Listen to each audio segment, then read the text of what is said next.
Thank y'all so much. We're the Liquid Crystal Project.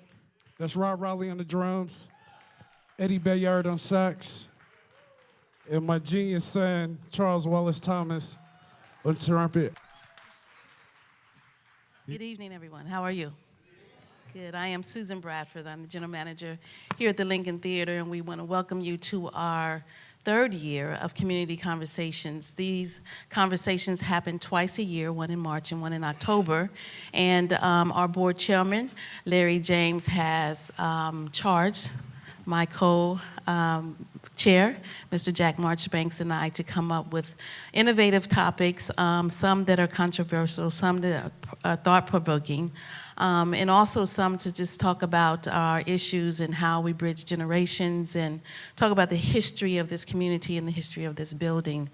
So tonight's presentation is called All Things Lincoln, and we wanted to take this opportunity to really show you, instead of just talk about what we do, we want to show you the impact that we're doing in the community. We want to talk about our collaborations. We want to talk about how we're nurturing our local artists who doesn't have to thrive. They have choices, as B-Jazz said, to stay here in their community and be nurtured through us. So I'll turn it over to Jack Marchbanks to give a few remarks, and then I'll set up the evening. All right. Good evening, everyone. It's a blessing and privilege to be here. It's been my privilege over the last 3 years. Gosh, 3 years now.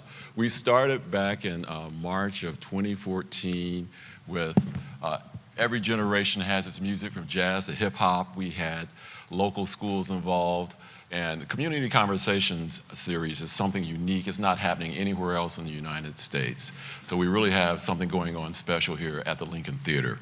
It's been my privilege to co-host these events with Susan. In the past, they've been rather academic sometimes. You know, we've been talking about history, we've talked about gospel to soul, and we've talked about the Voting Rights Act. And we talked about the power of words, where we had spoken word artists present. But speaking of that, I have to hark, when I see all this great talent in the community, I have to hark back to Langston Hughes, who wrote this poem when he was only 26 years old. In 1929, it was published. It's called Youth. We have tomorrow bridged right before us like a flame. Yesterday, a night gone thing, a sundown name. And dawn today, broad above us, like an arch on the road we came. We're on a road right now. We're on a road to the future, and with what we're presenting, what Susan has been so blessed and fortunate to present is, really a showcase of all the talent in this community.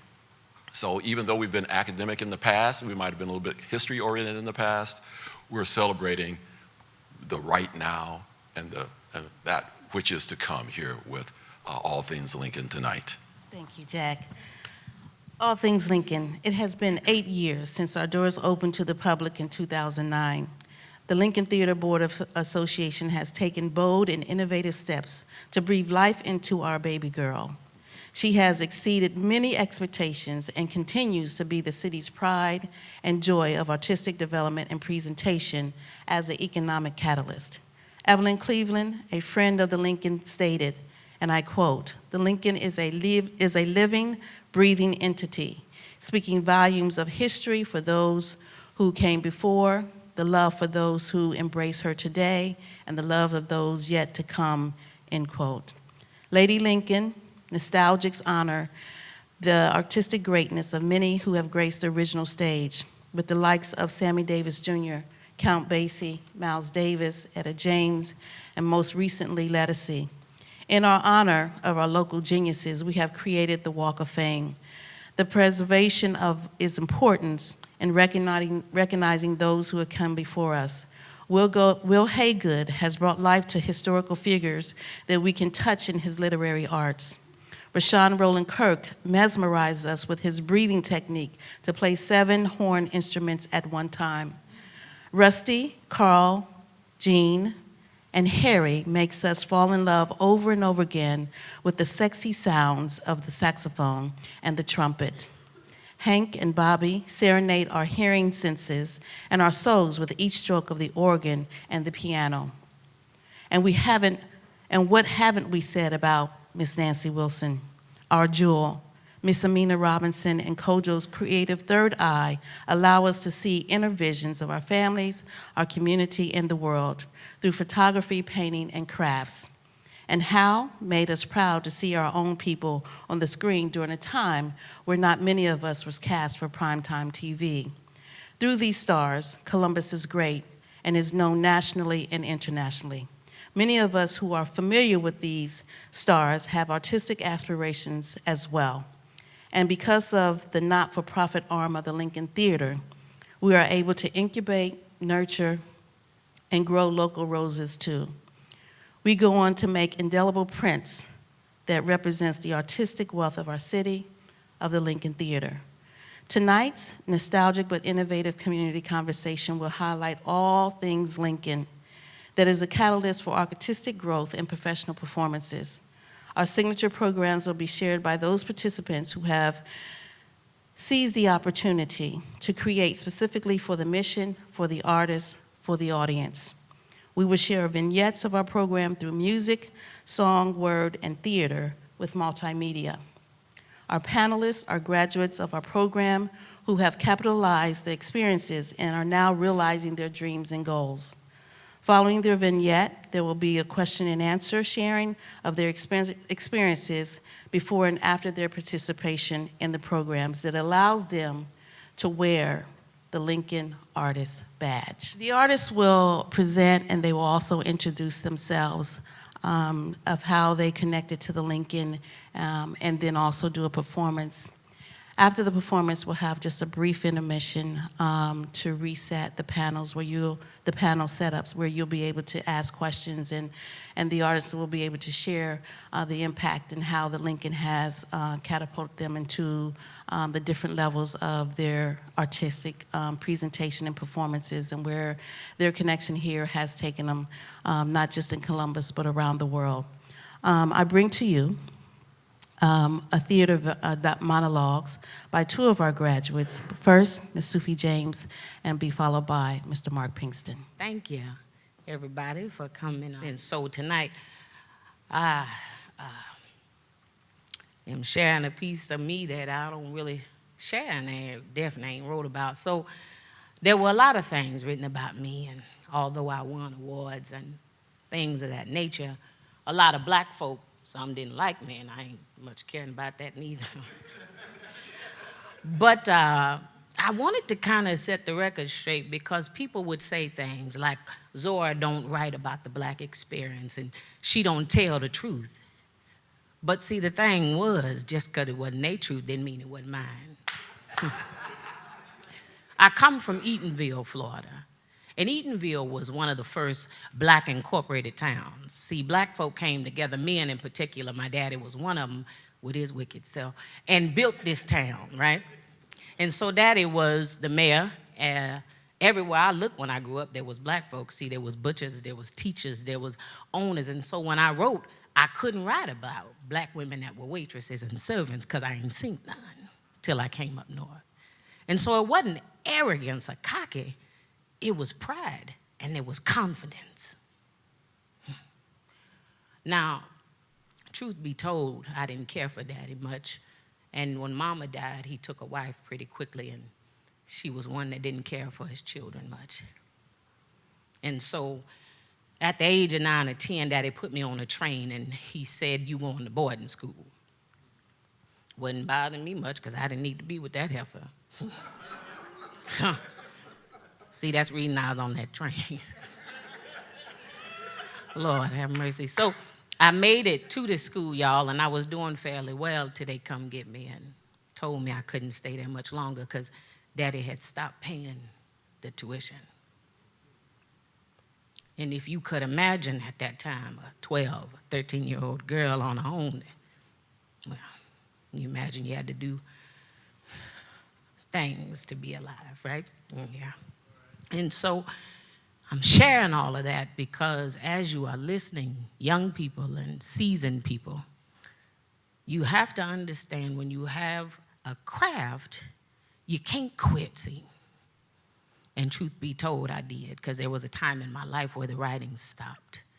I had traveled because at this time I had won awards and written many books, and I went to Honduras and got off the plane and was excited about my jury and things I was going to share with my friends. And 2 police officers grabbed my arm, and the charge was child molestation.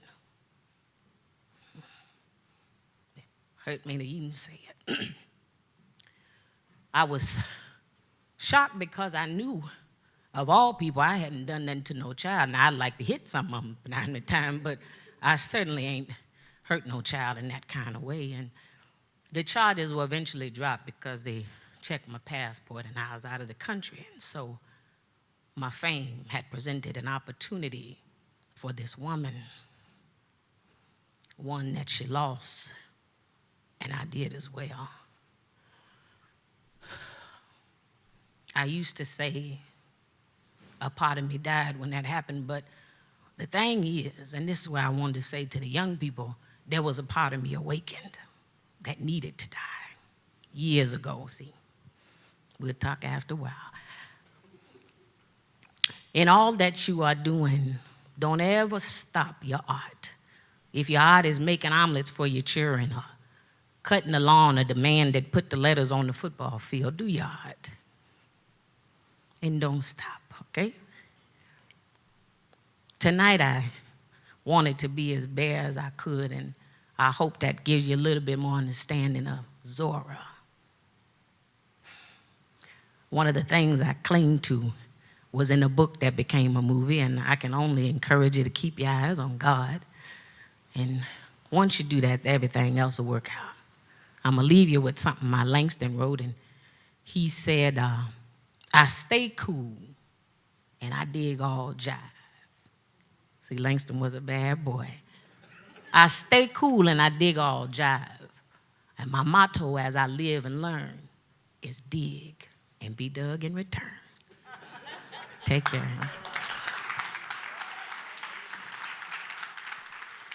Hey, my name is Sufi James, and I am a graduate of the Lincoln Theater Incubation Program 2016.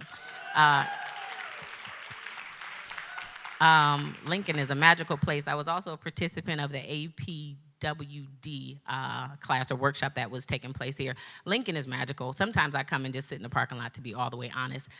This is a place where artists are nurtured. I am 39 years old and really just burst onto or into this particular area of my life last year thanks to the Lincoln, and a lot of great things have come out of that. So thank you. Yes. Thank you, sister. I was born in 1898, Princeton, New Jersey. My father was a runaway slave who went on to graduate from Lincoln University. And my mother, she was born of an abolitionist Quaker family. So my family knew both the hardships and the determinations to rise above, and my life was no less challenging. Oh, I'm sorry. My manners. I am Paul Robeson, African-American athlete, singer, and actor, but most of all, an activist for the civil rights of people around the world. See, I grew to prominence in a time when,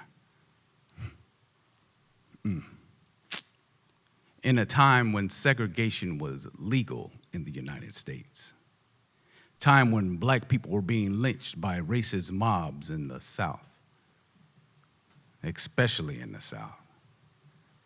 Well, in regard to all that, in 1915, I went on to Rutgers University, and that's where I earned, now listen, a 4-year full ride scholarship to that school, academic.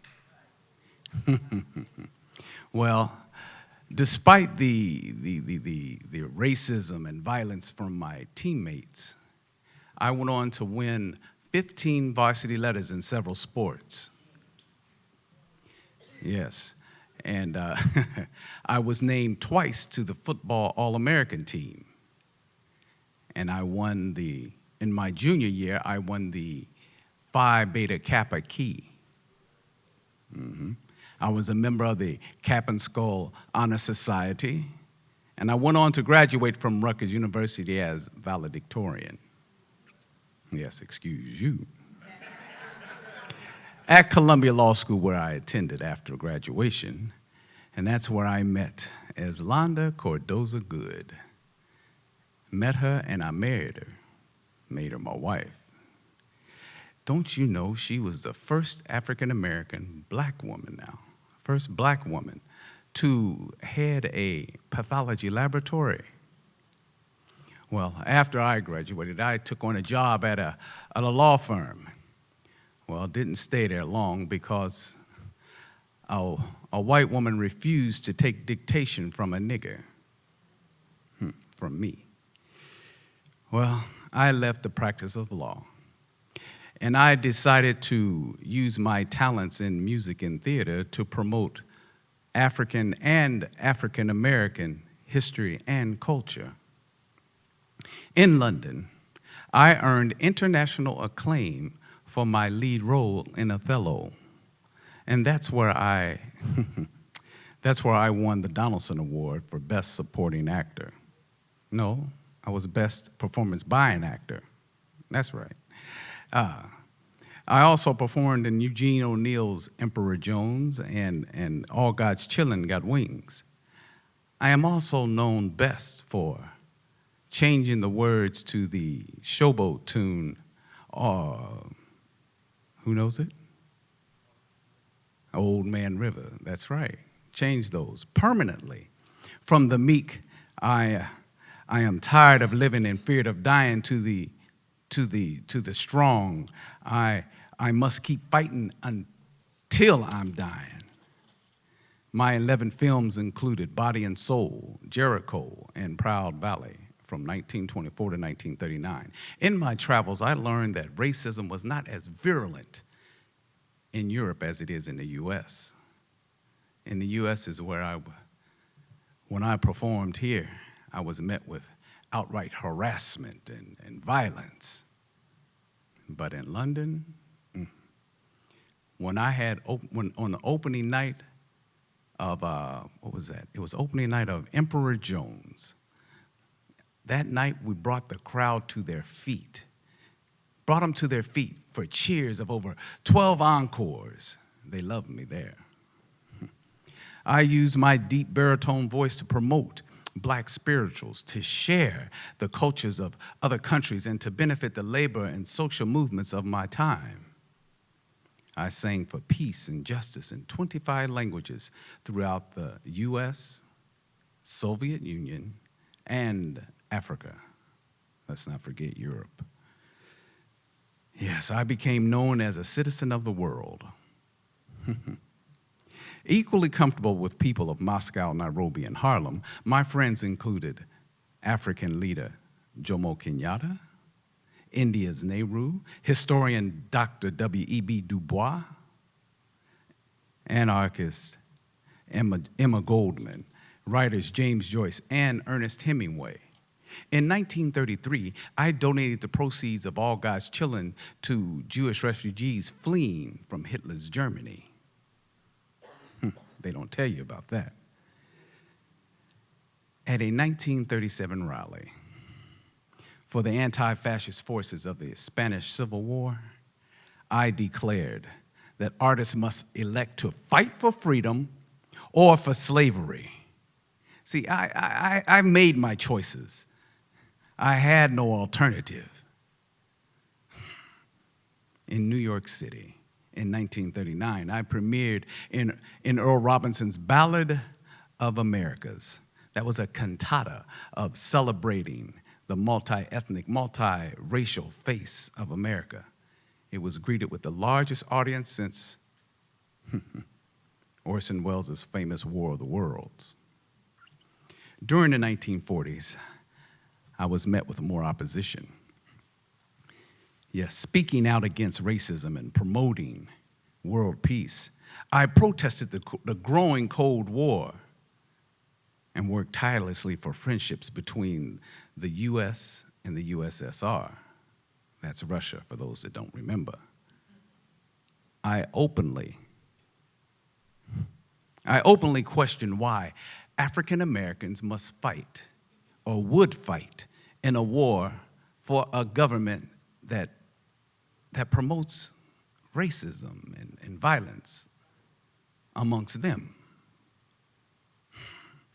I was accused by the House of the Un-Americans, of the Un-American Activities Committee, of being a communist. I love this country. But because of that, 80 of my concerts were canceled. See, I went on to respond to them with I am going to sing wherever and to whoever wants to hear me. That's wherever. And I won't let any burning crosses turn me around. In 1950, the U.S., they revoked my passport. That led to an 8-year battle to restore it. But I tell you, in those 8 years, I studied Chinese, learned it. I met with Albert Einstein to discuss the prospects of the world peace. After receiving my passport back, I returned to New Zealand, and I sang my last concerts in New Zealand and in Australia. I retired from public life in 1963. I am Paul Robeson, and I'm an advocate for civil rights for people around the world. Whew.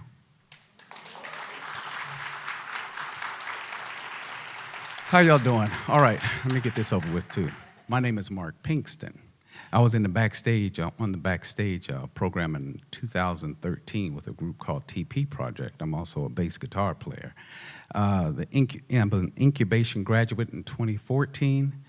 I produced and directed, and I was in as an actor in the play The Meeting in 2015. That's enough about me for now. Thank you.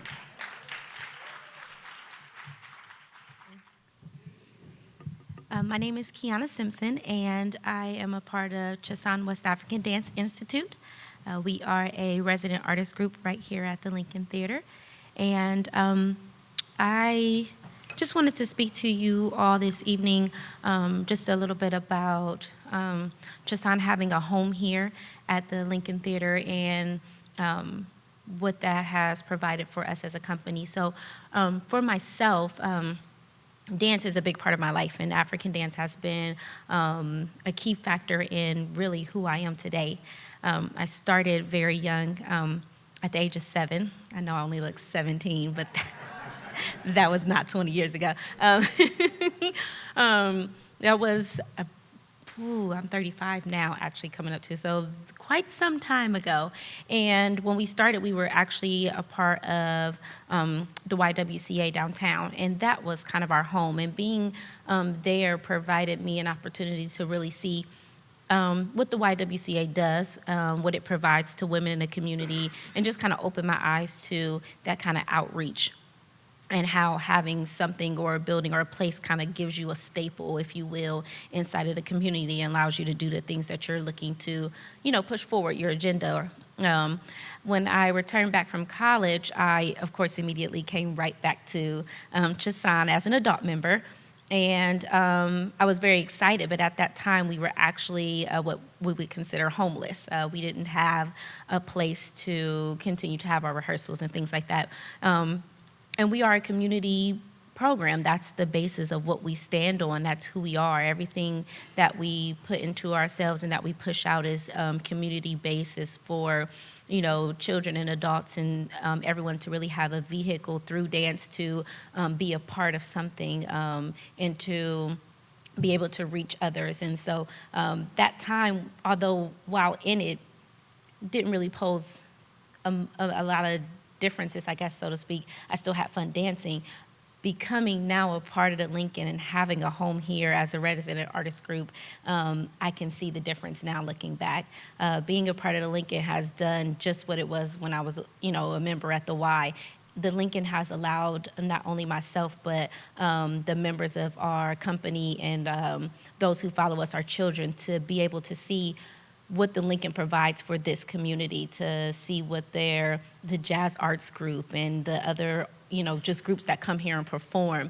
Just by being housed here, we're opened up and our eyes are opened up to so many other avenues of the arts, and it's just absolutely phenomenal. And I'm so glad that we've had the opportunity to become a resident artist group here at the Lincoln.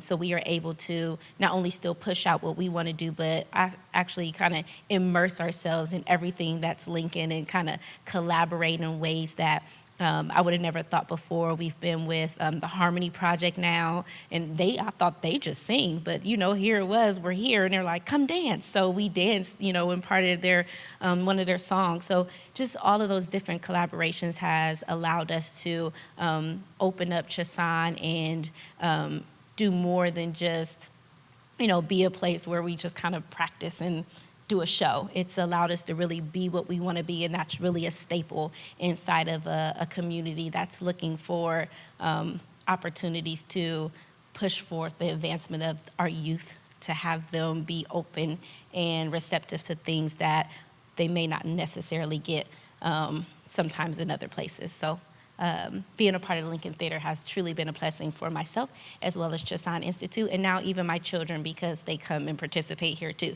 So PB and Jazz and the Jazz Arts Group and Backstage at the Lincoln for the adults, all of those things are now open to me, and I'm just here for, Chasan. So you guys, I really want to say for you, if this is your first time out to the Lincoln, don't let it be your last. We do plenty of things here, and it's an amazing space to be in. And whether it's dance that's calling your name, or music, or singing, poetry, whatever it is, it's here. Yeah. Good evening. I am Kevin Seals of the Lincoln Theater and of Chasan West African Dance Institute. My journey to the Lincoln Theater unofficially started 30 years ago. I'm a product of Poindexter Village. I'm a product of Champion Middle School. I am a product of East High School. I am a product of Beatty Recreation Center, where my journey officially began without me knowing. In 1996, I met Miss Bradford, and funny thing, I already knew Kiana, but she was part of this story, but that's a whole different story. Okay, so now I am one of the music directors for Chasan. 8 years ago, Miss Bradford came to me and said that they needed help here at the theater and come apply, so I did that, and then obviously, I blew them away at the interview. And I started off just in the ballroom, doing events, classes, rehearsals, and then a few years moved into a full-time position to now where I have my hand on everything that comes through the venue, whether it's backstage, community conversations, artist production, everything. I now am the assistant to the general manager, so I kind of do everything that she tells me to do. But now I call the Lincoln home. I love it. It's been great. We're a family here. Okay, I'm done, and we're going to do a little bit for you. So we're going to do a dance called Dansa. Dansa is from Mali, West Africa. And it's oftentimes done to really welcome or usher in like the royal court. It can also be used as a wedding to usher in the court as well, or just to open up as a way of a greeting, right? To kind of do a grand opening, if you will. And so with that, we'll leave you with Dansa this evening. Please enjoy.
How you doing?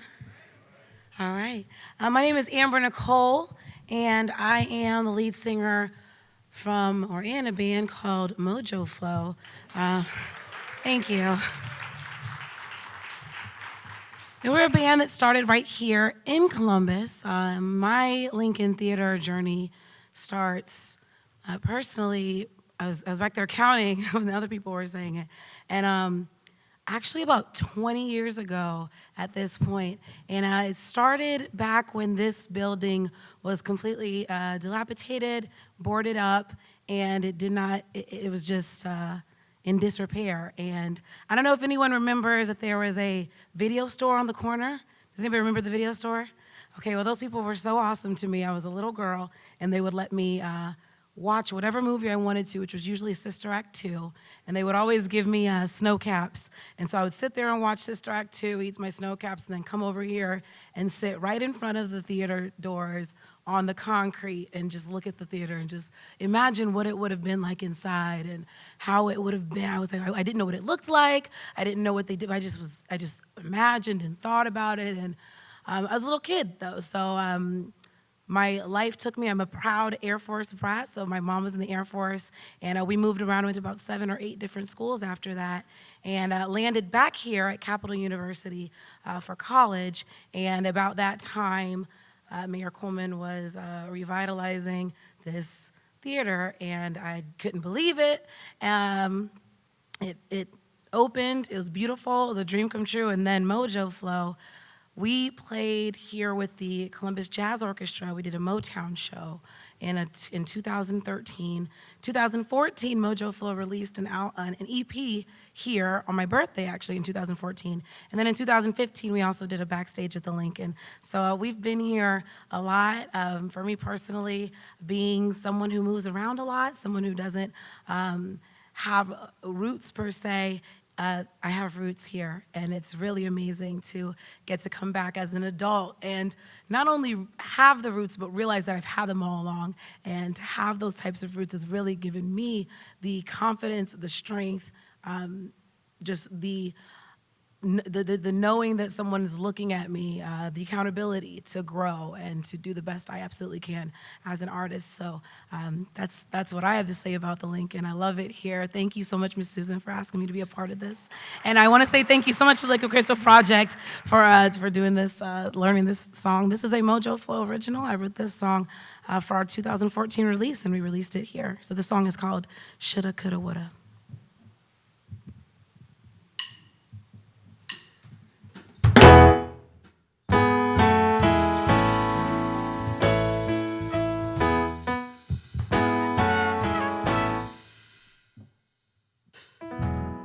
Isn't love a losing game where everything's fair? One of us could be too involved, the other unaware. Now we don't talk like we used to do. Seems we fight all the time. Just when I'm ready to move ahead, you wanna press rewind. Feels like we're running round and round. Feels like you like the tears of this cloud, and I don't know what I'm about to do. But it's your turn to play the fool. I should've, I could've, I would've, but I'm in love with you. I could've, I should've, I would've, but I'm in love with you. With you. Yeah.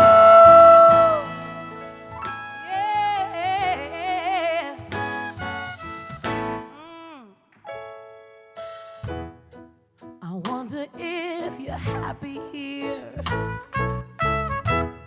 'cause I can't find our love.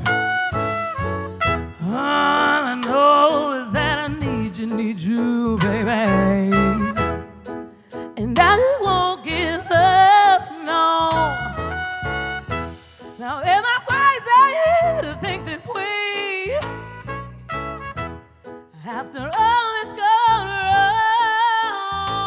wrong, you keep doing the same old thing, and I keep singing the same old song. Gave you love and I gave you light. All you gave me were heartache and lies. Now I'm trying hard not to run away. Oh, but my heart just can't stand the pain. And I could have, I should have, I would have, but I'm in love with you. See, I could have, I should have, I would have, but I'm in love with you, with you.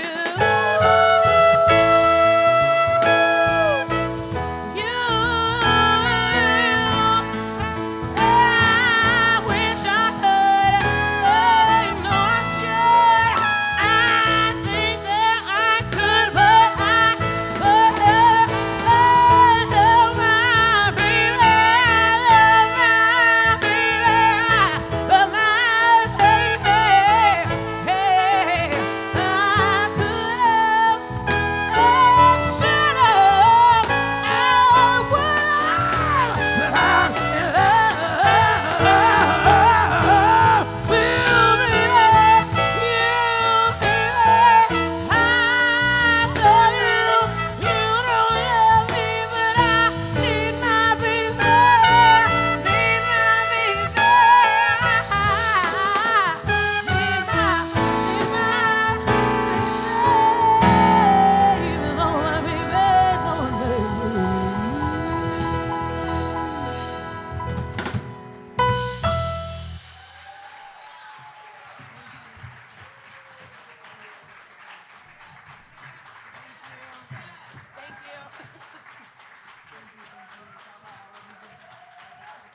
My name is Tylon Fuller, and my story is a little shorter than everyone else's. I've been involved with the Lincoln Theater for about 3-4 years now. I did in 2016 the Artist Production Development Workshop. I was also a graduate from the Artist Incubation Program in 2016. I've been involved as a guest artist with the Chasan West African Dance Institute. I've been able to perform behind the beautiful Chrissy T during a Backstage at the Lincoln Theater. And we'll also be performing Backstage at the Lincoln April 12th with Maroon Arts Group. And now I get to call this home as I work with the Harmony Project down in the storefront as well. So, and I'm happy to be here. Thank you.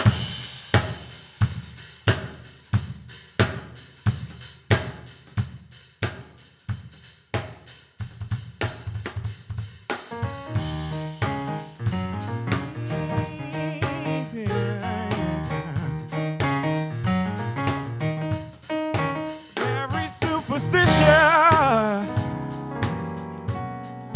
writings on the wall. Very superstitious ladders about to fall. 13-month-old baby, yeah, broke the looking glass.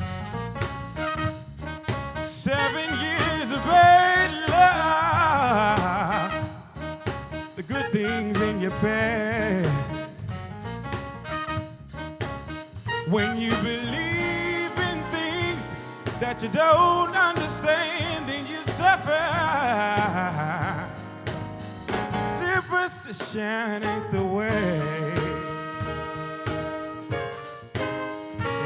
Hey, very superstitious, nothing more to say. Yeah. Very superstitious, yes, 'cause the devil's on his way. 13-month-old baby, yeah, broke the looking glass. 7 years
But when you believe in things that you don't understand, you suffer. Superstition ain't the way. Yeah. Superstition ain't the way. Yeah. Superstition ain't the way. Yeah, yeah. Superstition ain't the way.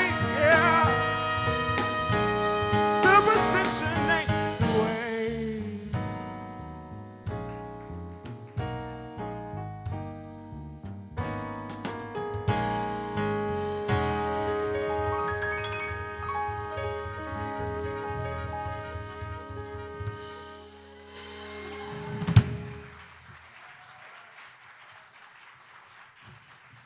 I'm Tiwan, and I have a major heart for the Lincoln Theater. I've been out for just a few years, and Ms. Bradford has been nothing but a nurturer in this situation. I am a facilitator for the Artist Production Development Workshop as the attorney. I speak to artists about the legalities of their craft. I'm also a facilitator for the Incubation Program. I'm also, because of Lincoln Theater, now one of the brand ambassadors for Columbus Makes Art campaign. So you may hear me on radio, you may see me on some commercials, and I have footages out in a few movie theaters and such. So thank you, Lincoln Theater, for that support. This is one of my co-producers, Mr. Parker Lewis, who came out tonight to help me out with this, something from my freshman project. So hope you enjoy it. Yeah. A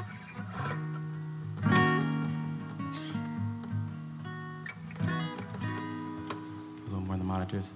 Hey, see the Eiffel Tower decline in my rearview mirror. See the steaming from the ocean of Atlantic as I fly on. Feel myself driving round and round the road to Hana so strong. Just want to play on the rainforest floor, yeah, yeah. And I just want to play forever, play forever, play forever, yeah. Play forever, play forever, play forever, yeah. Play forever, play forever, play forever, yeah. Play forever, play forever, play forever. Ooh. See the pyramids inclining past my front as I go on. Hey. Touch the ivory pillars of the Taj Mahal as I walk on in the sun, yeah. Hear the personal prayer crying from the old city walls. Fine is the breeze of Republic's law. And I just want to play forever, play forever, play forever, yeah. Play forever, play forever, play forever, yeah. Play forever, play forever, play forever, yeah. Play forever, play forever, play forever, yeah.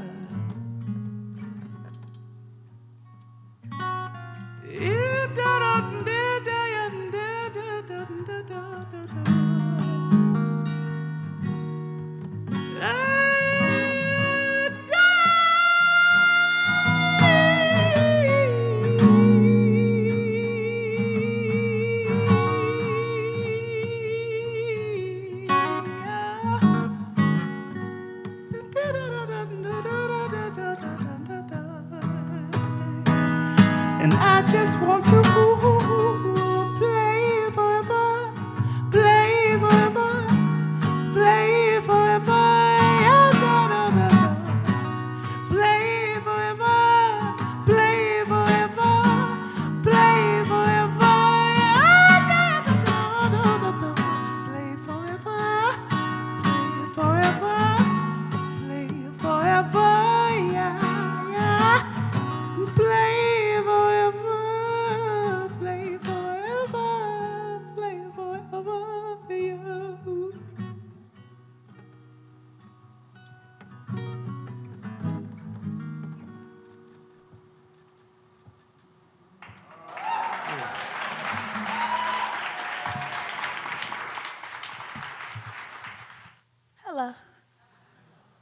My name is Watisa Freeman, and I'm a poet.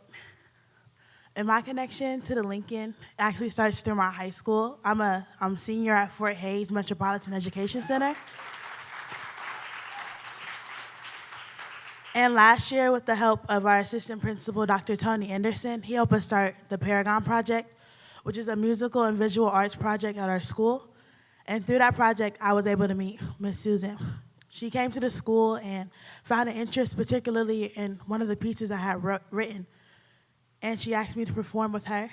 And my first performance was at Backstage in October. And from there, I was offered to perform with her at her Young Gifted and Black series, and I was able to travel with her and her Chasan dance group company, and it was just a wonderful experience. They're all just so nice. It's like a second family. And so with me today, I brought a really close friend of mine, Miss Michaela Goodwin, and she's also a poet, and this is her first experience with Miss Susan and the Lincoln, but I feel like you guys are going to be very receptive of both of us. So the title of my piece is The Revolution, originally written by Gil Scott-Heron, but I rewrote it for my generation to talk about the problems that face us, because our problems and y'all's problems are just a little bit different. You will not be able to follow along on Twitter. Your Instagram feed will have no clue. You will not be able to put it in your pocket and take it along with you. And you cannot skip after 5 seconds like a commercial or an ad, because the revolution will not be televised. The revolution will not be televised. The revolution will not be brought to you by Applebee's and 8 different YouTube videos with limited interruptions. The revolution will show no images of campaign members kissing babies and shaking hands, bashing each other when we have real controversy, sitting at round tables laughing to show on my personal side. You will not see them turning their heads to avoid the real war, because the revolution will not be televised. The revolution will not be brought to you by the Oscars, or star Jennifer Lawrence and Leonardo DiCaprio, or Elmo and Big Bird. The revolution does not care about how much you pack or your body count. And the revolution will not snatch your waist or tone your thighs, because, sister, the revolution will not be televised. There will be no pictures of Steph Curry and his fans. No one will be recorded protesting police stations or picketing courthouses. And Fox won't be able to announce tonight's Powerball winners or report from a 3rd grade classroom, because the revolution will not be televised. There will be no videos of cops firing warning shots into the backs of young brothers on instant replay. There will be no videos of cops firing warning shots into the backs of young brothers on instant replay. There will be no slow motions or still life of Andrew Cuomo explaining why I can't breathe, or telling you that Black Lives Matter, but not more than these new shopping complexes. Doctor Who, American Horror Story, and The Walking Dead will have no relevancy. And women won't care through the first drink on a Real Housewives on a search for answers, because people, the answers are right in front of us. The revolution will not be televised. There will be no touchdowns or ankle breakers on ESPN.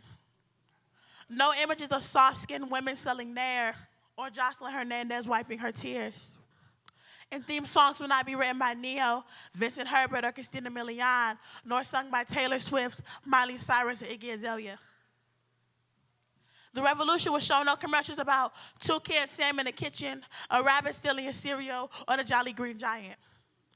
The revolution will not go better with Dr. Pepper Cherry. The revolution will not kill 99.9% of bad breath germs. The revolution will put you in control. The revolution will not be televised. Will not be televised, will not be televised, will not be televised. Will not be on demand or Hulu Plus the next day. Because, my brother, the revolution will be live. Thank you.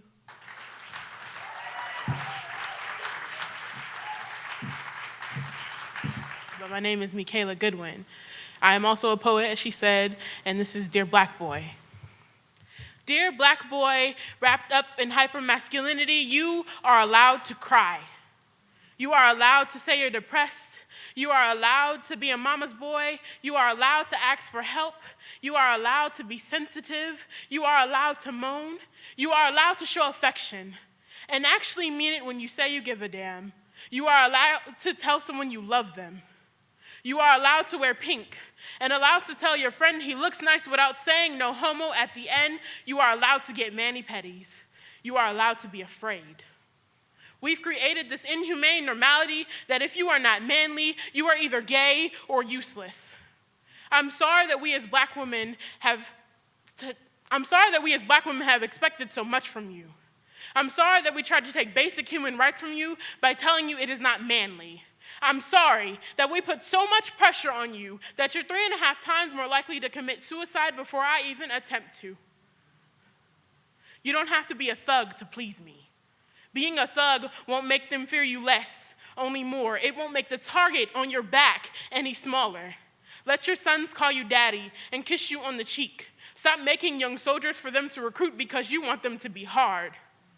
Dear black man, wrapped up in hypermasculinity, you are no longer a boy.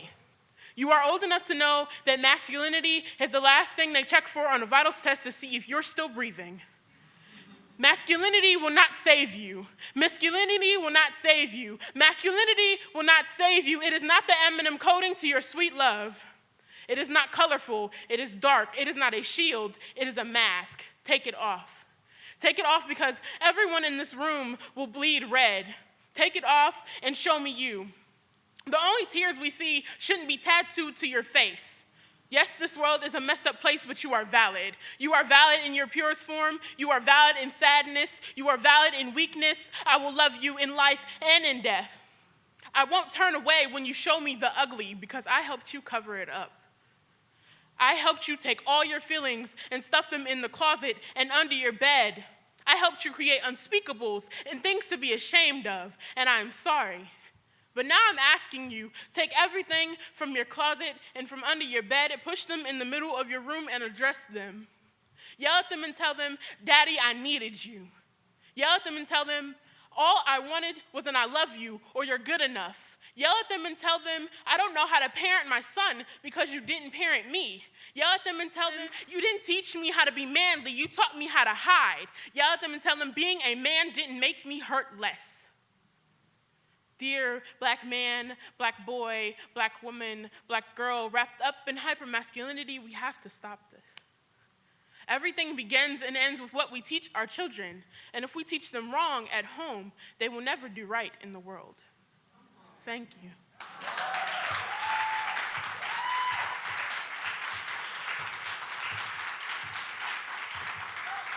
We have one more piece we want to share with you guys this evening. It's a collaborative piece called Mama's Story. Without Mama, there is no black man. No black babies, skin glistening from baby lotion. Mama built this country with her own 2 hands. Lie your head on Mama's bosom. Feel the love she oozes. Her heart lies between the swaddled child on her back and the basket on her head. She passes down divine features like full lips and wide eyes for all to see. She gives her children names like Kunta and Sarji. She's raised a whole country down to the mulatto kids and white babies. If you look at her, you can see the doorway to her soul. Mama stays up past all other bedtimes. She is the backbone to the household. Without her, the house is spineless, flopping uncontrollably like a wet noodle. Without her, this country is useless. But Mama's been broken. She's had everything taken from her without saying a word. Mama's had to scream nights alone, begged for the mercy of her children, but they showed her none. But Mama became the rose in cotton fields, the rose in concrete jungles. Kunta and Sarji became Devon and Laree. But Mama's still fighting, no longer fighting whips and chains, not a battle against water hoses and nightsticks, taking care of home during the day and performing walkouts and sit-ins during the night. But Mama's still fighting to keep her children on this earth because they're being snatched from it faster than bullets are shot from police rifles. Connections lost faster than buildings burned down in the LA riots. But Mama is the flame, light so beautiful and bright, passion so dangerous and tempting.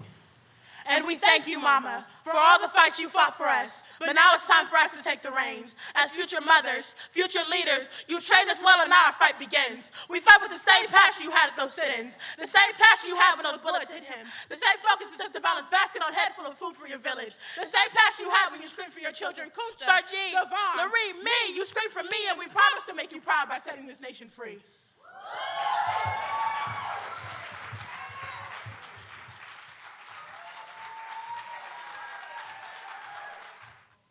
Give it up for those ladies one more time. They did amazing.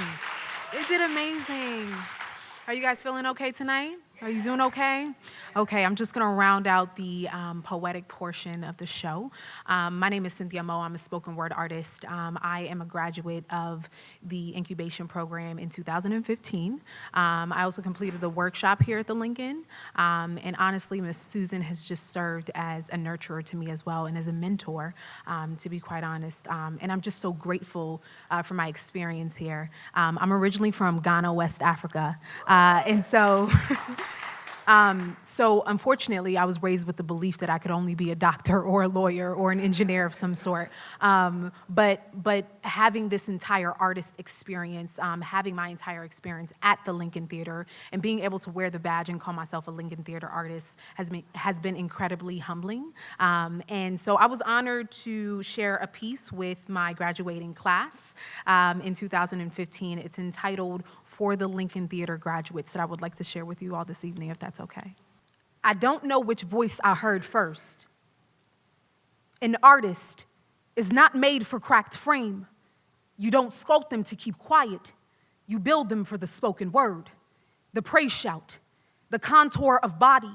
For bruised need communions, for the audiences they bear their souls in front of, the hand clap. You craft them carefully. Mold them into revolutionaries. Tell them to take over the world with art. Smear it on souls. So eventually, the only thing that they live and breathe and be art, be their purpose, their divine destinies. Even in Columbus, Ohio in 2017, these souls do exist. They who are known for the loud and cracking frames, when you had to account for open mouths, voices that weren't afraid to say their hearts. They spoke like dynamite. They moved like bombs. They dancers, poets, musicians, artists. If you are an artist in Columbus, you know how to rise, how to build murals made of your dust, how to make a rainbow out of 3 colors, to butterfly in sandstorm. And it's hard to be so still. With all that star-shining shimmy in the stretch of our bones, we may wrinkle and fold, but in class on Tuesdays, we get it near right. We incubate, we listen and ask and probe. We let those stars get their shine on. And the wild hunger and hum of the world cannot find us here. We uncover and conquer and uncover some more. We dig and tug until we unplug our human we. Made up of the matter of this here community, we. Made up of the matter of this here moment, we are moving. And I don't know which voice I heard first, but this is for every unsaid thing, Miss Susan. Because I swear, within these walls, these historic Lincoln walls, one can feel like they can fly. All of us, deep and high, in our sometime everyday loveliness. This is where dreams come true. This is where even the blues are colorful. Where the truth exists. And we thank you. Because where in the world do artists come together to call one another home in a circle? We gather kindred spirits. We are magic. We are lifted today. We are everything new and shiny that God has ever loved. Thank you, guys. Cynthia Moe. Let's have a round of applause for all of our fantastic artists. Such a rich, rich legacy. Such a bright, bright future. We're going to have a short break while we set up the stage for the panelists. You can do this. This is, again, getting to know the artists and what they do. Oftentimes, again, we don't do justice in just talking about the programs that we do here, but when you see the product of these programs and you see the relationships that we're building out in our community and you see the nurturing that is happening with our young people and season, they begin to do their own kind of eclectic mentoring and choreography. So we're exposing the young ones to the seasoned ones, and they're able to give back, all in the name of love of art. So we'll do our panel discussion. If you have a question for them, you can come to the center here and ask your question, and they will be glad to answer your question, wouldn't they? How's everybody doing today? My name is Quan Howe. Real quick, you might know me from '96. I released a song called Hold On, Change Is Coming with Sounds of Blackness. Work with Tyler Perry's Medea's Family Reunion, where I played Reverend Lewis. I was fortunate enough to be on BET's reality show, Sunday's Best, Season 6. I work with this wonderful man right here, and we did the Harmony Project together, and I'm currently involved in the Incubation Program that they're doing now. I've traveled around the world and have graced so many wonderful stages, but the Lincoln Theater is amazing to me, so I'm glad to be here. He's amazing. My name is David Brown, and I work with the Harmony Project, and so that means I work for Miss Susan Bradford and Mr. Tylon Fuller. Again, I'm Mark Pinkston. I've been doing the whole acting thing since 1980-something. Yeah, somewhere around there. And I've directed a few plays and play music and all that other good stuff. Hello, my name is DJ Crate Digger. I am a 2015 graduate of the Incubation Program, 2016 collaborator of the Incubation Program, 2017 facilitator of the Incubation Program, as well as have worked with Arts 100. Some of the things that you have either seen this morning or will reference, not this morning, I'm sorry, early in the evening, and some of the things we'll reference during this talk, you'll be able to see some of the visual kind of correlations. So Arts 100 is a after-school immersion program that we had here at the Lincoln. Patternz was a pilot program that we ran last year, which was during the daytime. We brought students from their school here to the Lincoln. We had some arts immersion. I'm also been honored to work with Mr. Brown on the technical end with the Harmony Project, as well as a Backstage performer. Yay, I like your hat. Hey, I'm Sufi. I honestly am a Fort Hays graduate. You guys are beast mode. From 1996, and went on to Wittenberg and did some theater there and traveled in Germany actually doing the play Fame, and really set it aside, set it aside for a long, long time. The Lincoln has ignited so much in me, so much so that I left my job in IT and Nationwide, and I am moving to Alabama at the end of May, so if you're gonna book me, go and do that. End of Alabama to pursue a passion actually to do hair and really immerse myself in the arts there, but honestly, it had that kind of a change on my life, all right? Again, Tylon Fuller, born and raised here, vocal performance major from Central State. Happy, been involved with the Lincoln Theater, love it, it's my home, working on being a solo artist now and also working with the Harmony Project, and I'm happy to do it. My name is DJ O'Sharp, A&R for Polar Records, member of the Maroon Arts Group, brought a play to the city called A Real Nigga Show. We brought creative performance from performers here called Black Staccato that ran twice. The thing that I'm connected to the Lincoln through is the work that I do with children. I have a business called Fresh Communications. I'm a youth advocate, a hip hop culturist, and I work with kids, and that was something that started here from the Lincoln. Hello again, I'm T1. Hi, I'm Amber Nicole.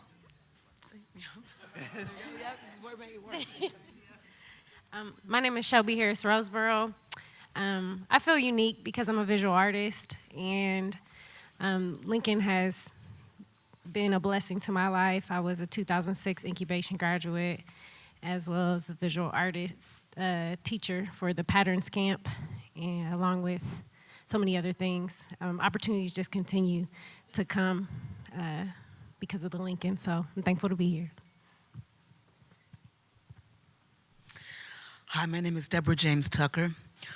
I'm a singer, a writer, formerly disguised as a lawyer. I my connection with the Lincoln really started as a performance. I did a performance here for a City of Columbus Black History Day where I performed with a group called the Ray Charles Tribute, so I performed here first then. But fast forward a few years, I was part of the 2015 incubation class. I currently perform a lot over the city and throughout the area. I currently also curate a gospel series at Natalie's. If you haven't been to Natalie's, you should come every first Sunday, 2:30 in the afternoon to 4 o'clock. If you sing gospel and you want to be in the series, let me know. That's enough. Good evening. My name is Christina Turner, also known as Chrissy T. I am a graduate of the incubation class of 2015. I became involved with the Lincoln Theater about 3 years ago as a feature vocalist for the Creative Control Fest in 2014. I'm a graduate of Central State University with a bachelor's in vocal music performance, where I was afforded to travel overseas in Europe and China singing. I am a vocal teacher for Columbus City Schools. Thank you. Also a pageant queen. I am Miss Ohio Plus America 2016-2017. I am a thespian. And I'll stop talking. Thank you. Don't downplay that thespian part. This woman played Effie White in Dreamgirls with Imagine Productions. So anyway, yeah, you're welcome, boo. Hi, my name is Kenneth Eady. My artist name is Kay Daniel. I am a graduating member of the 2015 Incubation Program. Through the Lincoln, through the Artist Production Development Workshop, I also found out about the Chisan West African Dance Institute. I started as a community member back in February of 15, and then this past summer, Miss Susan asked me to be a company member. So that's afforded me to travel with her to Springfield and to Chillicothe, and I'm really I'm overjoyed by what has come my way. This has afforded me the opportunity to be a part of other dance troupes at Denison University and perform more around the city and around the state. So that's a little bit about me.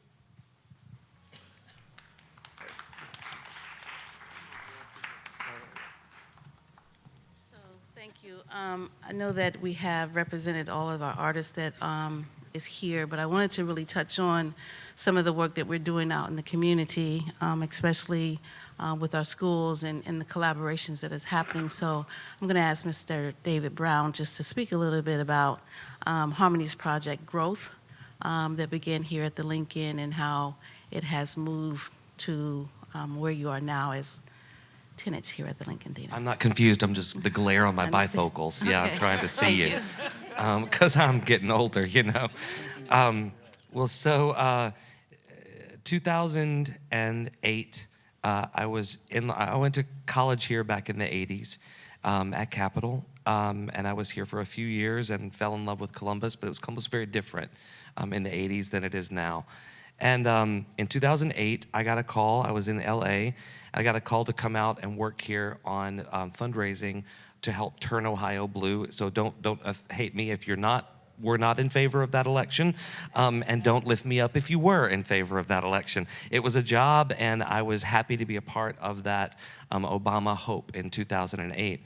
And so I came out here doing fundraising, and one day I literally was driving on a project, and I drove down Long Street.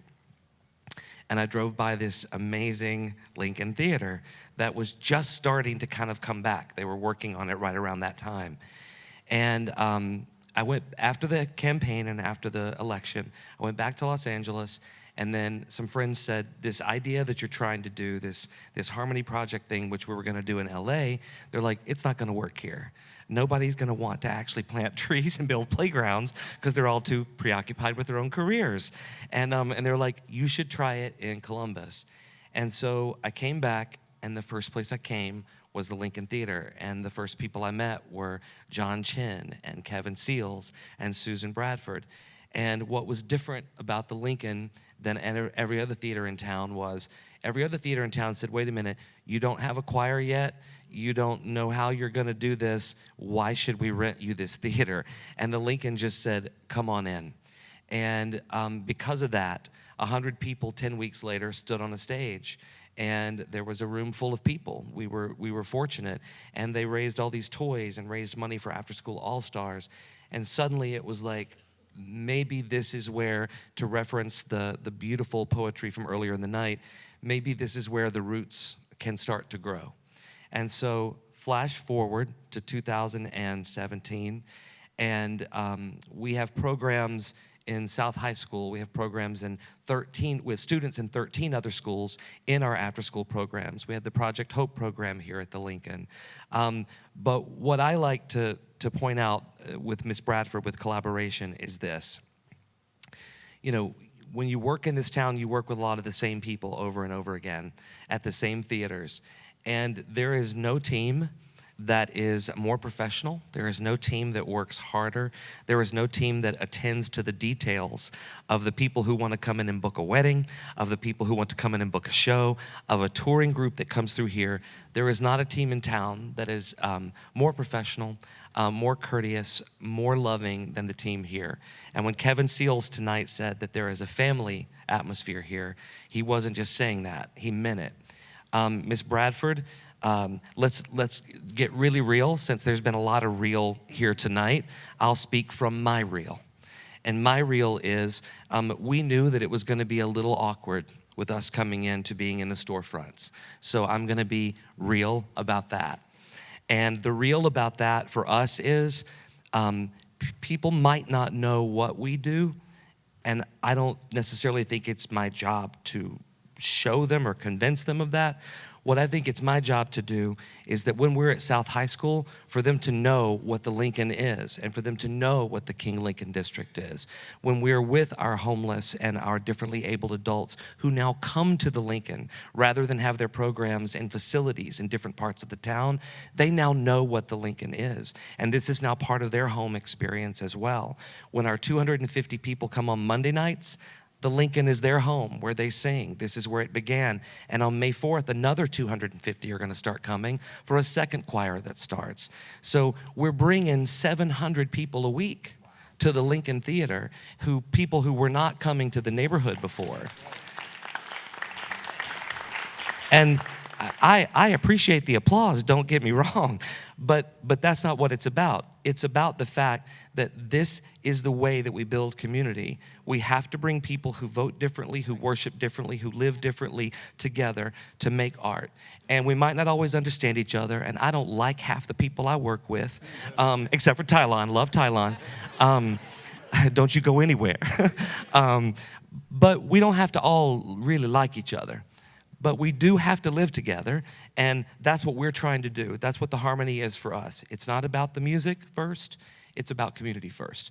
And there is nowhere that it could have happened except this theater, in this neighborhood, in this city, in this time. So I am eternally grateful for that opportunity. Thank you.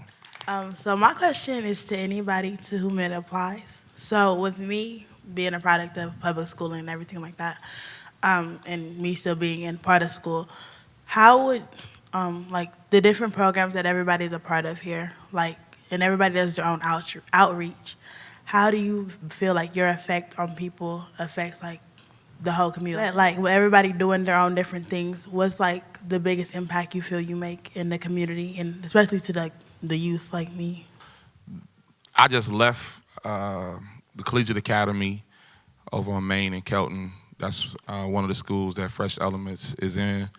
I'm also at Dana Avenue, that's another school, and I'll be at South in April. What I believe is working with the fresh minds, the minds that still have that open space, and you can begin to show them things in themselves. It's really not about showing them anything about adults, because adults will often show them the flaws. The children are closer to that space where they have a lot more room to make a lot more mistakes. We've kind of made some mistakes that we're going to pass on. If we can get them at that space and say, hey, this is who you are, this is the power within, and empower them also with the opportunities to touch different things. It's often better to put a kid in position to do something versus just tell him about the position. My first entrance in working with children was music. So I had a group of kids that always came to me throughout my neighborhood and was like, yo, I do this rap thing, I do this DJ thing. And I thought about it like, well, here's actual equipment, but here's how it actually affects you socially. Here's how it affects you economically. Here's how it connects you through generations. So when I think about dealing with the community, my first inclination is always children, and finding ways to engage children in empowering them so that they see themselves as powerful people. Mine is really on a smaller scale. I'm in a unique situation because of the demands of my life, my community is my home. And to be honest, when I was ignited here, it was a ripple effect in my children because my children technically are making the community. Once I came here, my language changed at home. So when you're doing a 9 to 5 and you're not really connected to something you're passionate about, I learned your day drags, your energy drags, your words are different. The Bible says out of the heart, the mouth speaks. And so it was very rare that I would say things like, do what you want to do. I'd be like, now, hey, it's kind of the language of your parents. You know, do what gets you a good job and good insurance, right? And good benefits kind of deal. When I was ignited here, it became, if crocheting is your thing, knock it out. If you want to paint, do it. Please don't get that on my walls. But even if they did, it went to, hey, we can get that off. Prime example, I started changing my language at home, of course, and really encouraging the girls. And my daughter, Naomi, is 9 years old, goes to Bexley schools. I think she is one of 2 African Americans in her class. She started the first dance club ever, and they performed at like a town meeting last week. It's on YouTube. But it was so precious because at her age, so the school said you can have a group, but you have to write a letter to the principal. I would have been like, oh my God, is my grammar correct? Do I have enough periods? Naomi wrote the note with all kind of capitals, lowercase letters, and slipped it under the door, and the group was launched. And they're gonna keep it going. So to me, that was an effect on the community because now you have a little girl who's inspired 10 other little girls. They were expecting 3, and they're gonna keep the group going, and she's moving to Alabama. So to me, that's a direct effect on the community. Me being a teacher in Columbus City Schools, I am a huge advocate for arts education. And like currently, right now, I'm working at Wyland Park Elementary, being a vocal director for their upcoming production of Annie.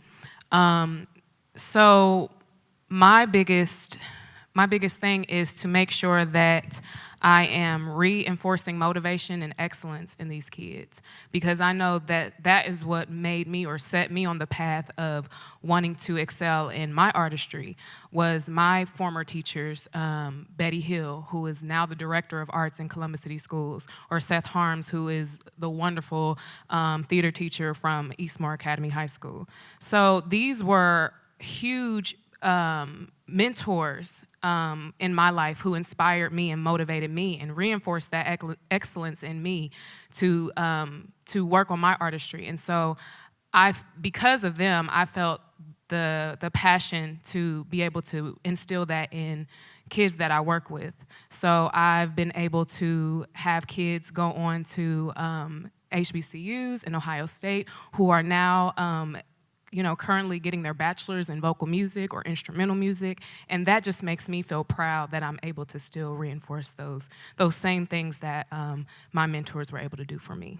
I think it's important to also remember that a lot of the students in our communities, even in our families, don't have the opportunities to go to schools that Chrissy teaches at, that O works at, or that Sufi, her children attend. So a lot of times, our in-school or after-school programs are the only structured exposure to art that some young folks have. Now, they're on phones, iPods, iPads, on computers often, and there is some sort of artistic interaction that happens, but the creative process and understanding how to go from creation to completion, or understanding that I may not be the best writer, but that doesn't make me stupid, or understanding that your process of my memorizing something doesn't work good for me, but if you put it to a song, I can memorize whatever I need to memorize. So for us, myself specifically, a lot of times the young people that I work with don't have an opportunity to be exposed to and then to take to, because many of them are naturally gifted by it, art. And I'm not talking about having access to studio equipment, et cetera, but a lot of them just aren't even told that it's okay to write a poem. So a lot of times we're opening doors and immersing and exposing young people to things that other spaces just can't or won't for whatever reason. This is a personal soft spot for me because I do this every day. I'm a visual arts teacher for Ohio Alliance of Art Education, and I do Art in the House Monday through Thursday after school at Central Community House and St. Stephen's Community Center. And I get about 16 to 25 kids in my after-school programs every day. And these kids, some of them don't even have art at school, and others don't like art. So the most important thing for me is making memories with these kids that they'll remember, making things they can take home and they want to hold on to because it was a priceless moment in their life where they actually remember learning something and having something that they want to keep. That's important to me. Everything that we do is a keepsake. And I always tell them to, hold on to this, or even if we're making a pinch pot, put your change in it.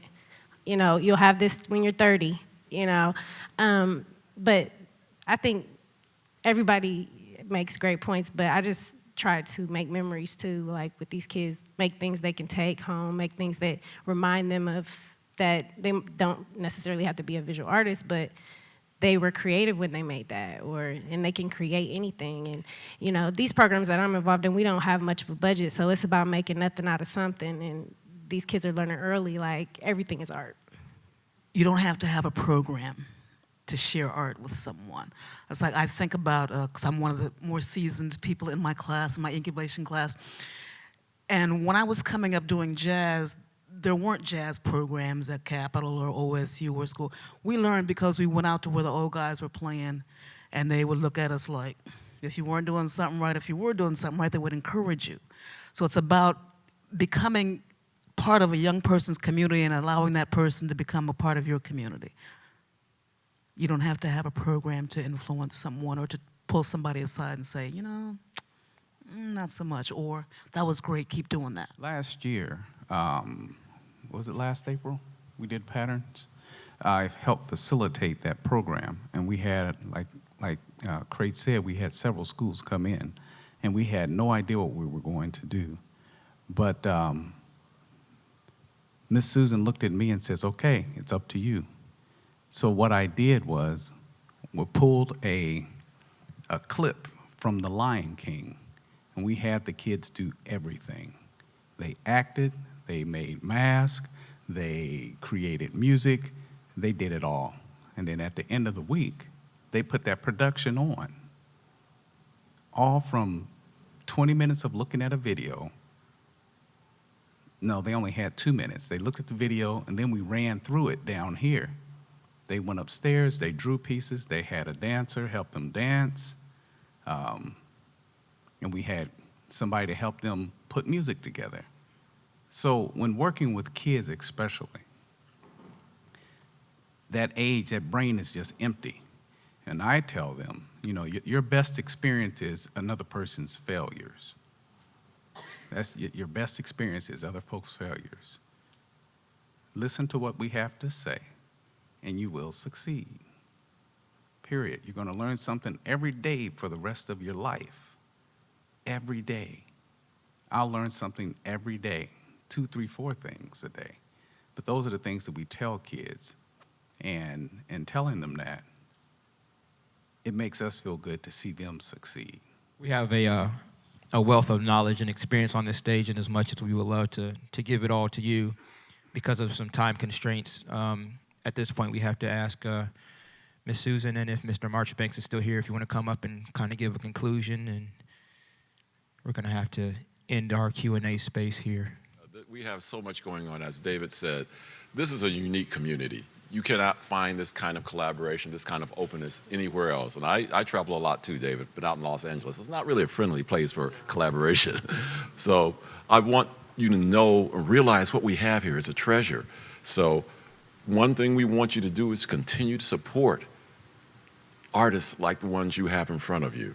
So make sure you come out to our events. We have, of course, another community conversation coming up. When you see anything about the Backstage at Lincoln, support it. Tell your friends. One thing that just hurts my heart sometimes. I see the richness of what's in front of us. I said, more people need to know about this. More people need to attend. So we want to make sure that these artists who deserve a huge audience get that audience. These young women who just killed this morning, this evening with their poetry, I want other people to hear this poetry. So we want to make sure that the word gets out.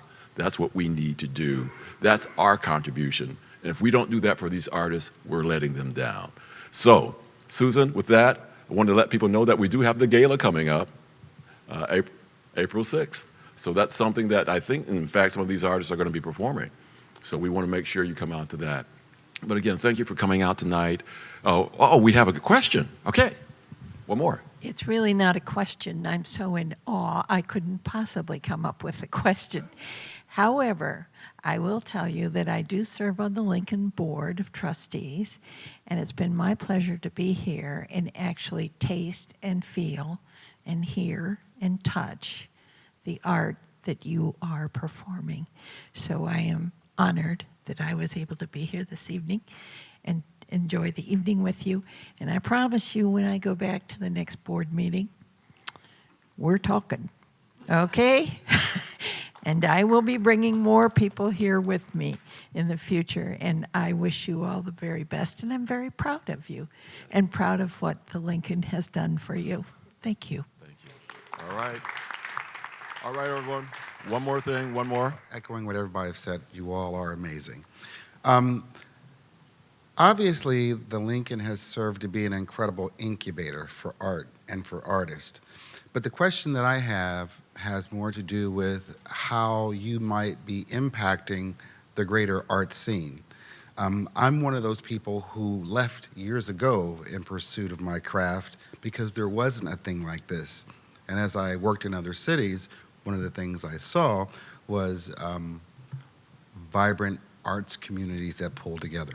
So my question is, while you all have this amazing heartbeat here, how, if in any way, do you feel as though you all are impacting Columbus as a whole to help nurture a stronger, more vibrant arts community? Specifically, with the program that I curate at Natalie's, many of the artists that I've had come to do the program, I met through the Lincoln or through, Kenny's going to do one of the shows.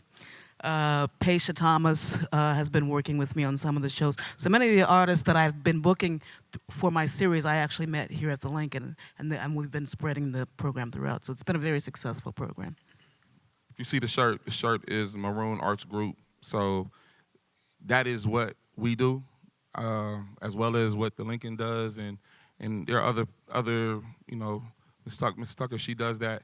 So the Maroon Arts Group is dedicated to preserving culture, indigenous culture specifically, giving platform to performers in Columbus. We had a chance to bring a play from Baltimore, Maryland, but our second time coming together to do something, we said we need to cultivate and grow and give that same platform to performers here. So we created a performance called Black Staccato. I think Miss Susan took notice to some of the stuff we've done in the community. We are based right out of the King Lincoln District, but Tisha LaFleur Galleria is home base. We do an event called Roots and Open Expression every third Friday. That is something that we've done for 2 years as a fundraiser first, but then we realized the impact that we were having for new artists and for people that have had careers but may have not have been doing their art currently, brought them back to a space where they could, you know, see themselves fly. We're going to have Tiwang in April. We'll be here April 12th on the Backstage series. So I think everybody here is involved in spreading and helping the next artists from the city take flight and actually have their voice heard. We work with the Wexner, we're under the CAP umbrella. We're reaching out to different organizations, and what we're doing here is making them more like us. So we're excited about that. And I'll give it to Susan. And thank you all for up here. This is a wonderful photograph. It is wonderful. And I just wanted to, again, thank you all for coming in to sharing about what it is that we do at the Lincoln. situations and some experiences that people have had that we are moving towards a benevolent community. I think in all the things that we're doing, if we have just a benevolent concern for one another, then we can begin to move throughout our community and embrace all the differences and also embrace our similarities so that we can move and be in a humane kind of community, of course, fueled by all the arts that we do. Because we know that that's the one thing that does that. Again, we just want to thank you. Just want to acknowledge our co-workers, Chad Whittington from CAPA, our interim president. Also, the two young ladies who have my back all the time, Kelly Boggs, the director of marketing, and also Pam Ball, who takes care of us financially over there at CAPA. So we appreciate that, Barbara Locke. Thank you. She's always been a supporter of ours. So again, we appreciate you coming in tonight. We ran over, but it was good information, yes. All right, thank you. Good evening.